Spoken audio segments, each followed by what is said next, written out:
Hey everyone, so in today's video I'm going to be talking about an autobiography, and I would possibly think about going as far as saying this is the best autobiography I've ever read, one of my favourites without a doubt. This is of course Lynda Bellingham's autobiography, Lost and Found. Now this came out a few years ago and I bought it on hardback. When I buy an autobiography straight away, it kind of indicates that it's one I absolutely had. It was a case of want it, need it, get it. It was one of those situations, and I did. And this is the hardback book here.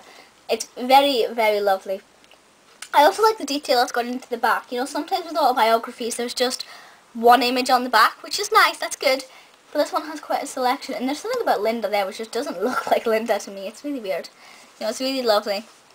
Really nice size, your standard autobiography size. And the content of this is absolutely beautiful.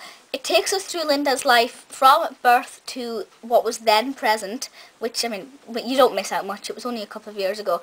And it's written in such a way that is really, it's quite entertaining at parts. Like, there are certain things which are kind of like, oh, that really happened, that couldn't have happened, that's not true, even though we know it is.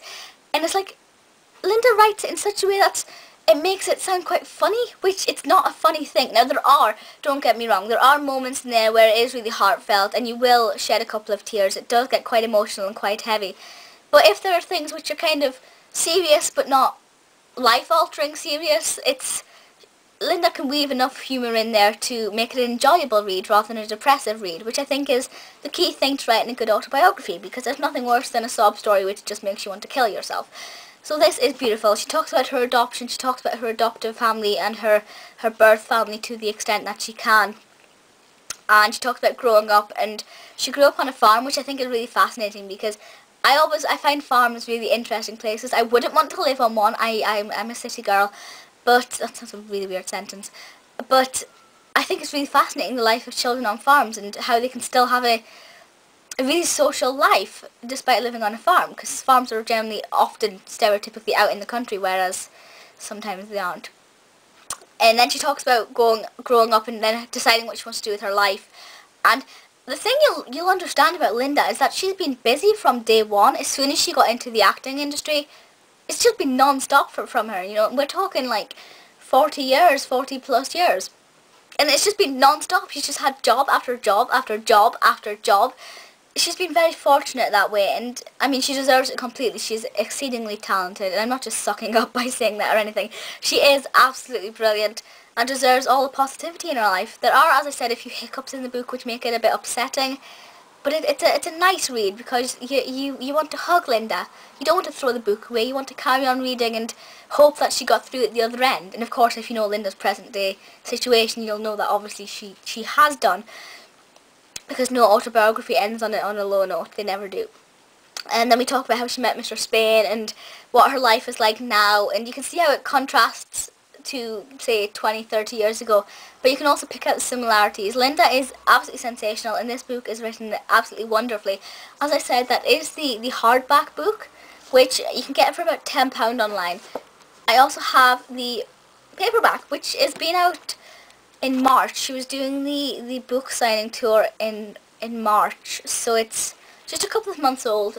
There's not an extra chapter, but I felt there you go. There's a new foreword at the back, which sort of updates us on what she's been doing since the book was released. And as you would expect, given the fact that Lynda never stops working, she has done quite a lot since then.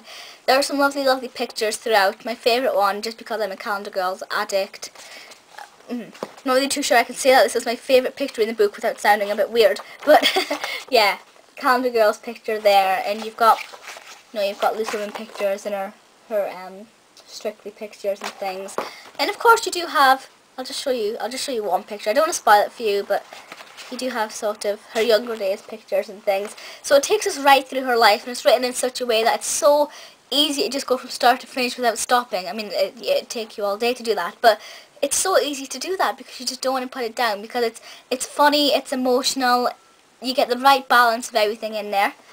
And then you have the audiobook. Now, this is impossible to get hold of. I went into Waterstones, I went to WH Smith, I went to The Works, I went into Asda, I tried HMV at one point as a last straw, and nowhere has it, or at least in my area. I know somebody told me Tesco has it, but I'm not near a Tesco, but obviously that's store dependent.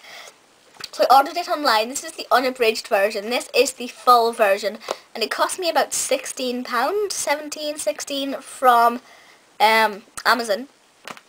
Which is definitely worth it. This is 11 hours. And the best thing about this is that Lynda reads it.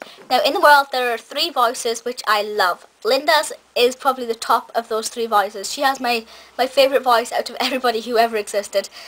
So to have 11 hours of Lynda reading her own autobiography is really fun. Obviously, because she is an actress, she can't speak expressively. She can deliver the content in such a way that it's not monotonous and it's not dull. It is really exciting to listen to, and you could really feel the emotion in her voice as well. So that is good. As I said, this is about 11 hours long, which is great.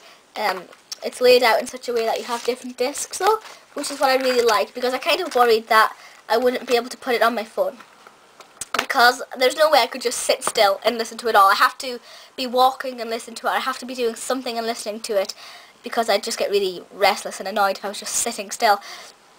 So you can actually put it on your iPhone or your iPod or whatever in sections, because there's no way I'd be able to fit 11 hours of it onto my phone. There's not that much memory left. So you can actually put a CD on, or just a chapter or a section, because each track is 3 minutes or 3.5 minutes long. So you can just put it on as you need it, which I think is really good, and then you can fit it on and use it and listen to it as you will. So that's good. So you have, as I said, that is my now completed collection of Lynda's autobiography.